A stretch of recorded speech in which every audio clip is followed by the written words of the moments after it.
Hi అండి, అందరికీ నమస్కారం. Welcome to Teju kitchen recipes. ఈరోజు సింపుల్గా చేసుకునే లంచ్ బాక్స్ రెసిపీ అండి. క్యారెట్ రైస్ కేవలం 5 to 10 మినిట్స్లో ఇలా ప్రిపేర్ చేసుకొని మార్నింగ్ హడావులు లేకుండా లంచ్ బాక్స్ పెట్టేసుకోవచ్చండి. చాలా టేస్టీగా ఉంటుంది. ఎక్కువ ఇంగ్రీడియంట్స్ కూడా పని లేదండి. సింపుల్గా చేసుకునే క్యారెట్ రైస్ ఎలా చేసుకోవాలో చూసేద్దామండి. స్టవ్ మీద ప్యాన్ పెట్టుకొని 3 టేబుల్ స్పూన్ ఆయిల్ వేసుకోవాలి. ఇందులోకి ఒక బిర్యానీ ఆకు, 1 ఇంచు చెక్క, 3 లవంగాలు, 2 యాలకులు వేసుకోవాలండి. 10 జీడిపప్పు పలుకులు కూడా వేసుకొని స్టవ్ సిమ్లో పెట్టుకొని దోరగా ఫ్రై చేసుకోవాలి వీటన్నిటిని. మీరు ఫస్ట్ టైం కనుక మన ఛానల్ని చూస్తున్నట్లయితే లైక్ చేసి సబ్స్క్రైబ్ చేయండి ఫ్రెండ్స్. పక్కనే ఉన్న బెల్ ఐకాన్ని ఆన్లో పెట్టుకోండి. ఏ వీడియో పెట్టినా కానీ నోటిఫికేషన్ రూపంలో వస్తాయండి. ఇందులోకి సన్నగా కట్ చేసుకున్న ఒక ఆనియన్ కూడా వేసుకొని ఫ్రై చేసుకోవాలండి.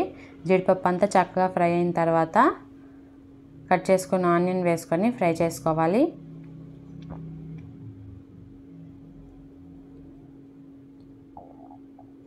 అండ్ అలాగే 2 పచ్చిమిర్చిని చిన్న ముక్కలుగా కట్ చేసుకొని వేసుకొని ఫ్రై చేసుకోండి. ఈ పచ్చిమిర్చి ఆనియన్ కొంచెం మెత్తబడిన తర్వాత ఇందులోకి ముందుగానే 2 క్యారెట్లని తురుముకొని పెట్టుకోండి. కరెక్ట్గా సరిపోతుందండి. మనం 1 గ్లాస్ బియ్యానికి చేసుకుంటున్నాం కాబట్టి 2 క్యారెట్లు తురుముకుంటే కరెక్ట్గా సరిపోతుందండి. ఇందులోకి 1 టేబుల్ స్పూన్ సాల్ట్ కూడా వేసుకొని చక్కగా ఫ్రై చేసుకోవాలి. మరి సాఫ్ట్గా మగ్గాల్సిన పని లేదండి. క్యారెట్ కొంచెం పచ్చి పచ్చిగా ఉంటేనే మనకి రైస్ చాలా టేస్టీగా ఉంటుంది.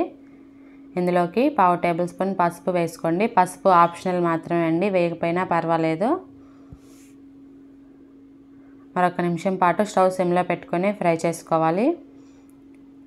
ముందుగానే 1 గ్లాస్ బియ్యాన్ని పొడి పొడిగా ఉడికించుకొని పెట్టుకోండి.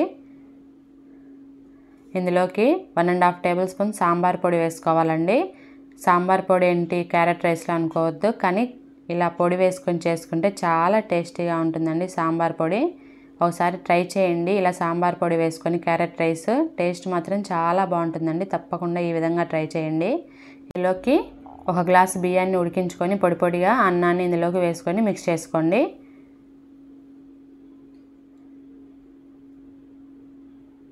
అన్నం వండుకునేటప్పుడు కొంచెం ఆయిల్ వేసుకొని ఉడికించుకోండి. పొడి పొడిగా వస్తుందండి రైస్. ఇదంతా బాగా మిక్స్ చేసుకున్న తర్వాత ఇందులోకి 1 టేబుల్ స్పూన్ నెయ్యి, 1 గుప్పెడు కొత్తిమీర, 1/2 లెమన్ నిమ్మకాయ రసం పిండుకొని వేసుకోండి. తప్పకుండా ఇలా నెయ్యి, నిమ్మకాయ రసం, కొత్తిమీర వేసుకోండి. రైస్ ఫ్లేవర్డ్గా చాలా టేస్టీగా ఉంటుందండి.